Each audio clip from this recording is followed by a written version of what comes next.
লাটিম খেলা আর ঘুড়ি ওড়ানো, আম কুড়ানো আর পাতা পোড়ানো, ছোট্টবেলা সেই বন্ধুরা কই, কেন আমি আর সেই আমি নই।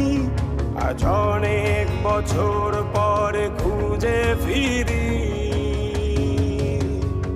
কোথায় আহারে আহারে আহারে শৈশব, কোথায় হারিয়ে গেল যে আহারে কৈশব, কোথায় আহারে আহারে আহারে শৈশব, কোথায় হারিয়ে গেল যে আহারে কৈশব।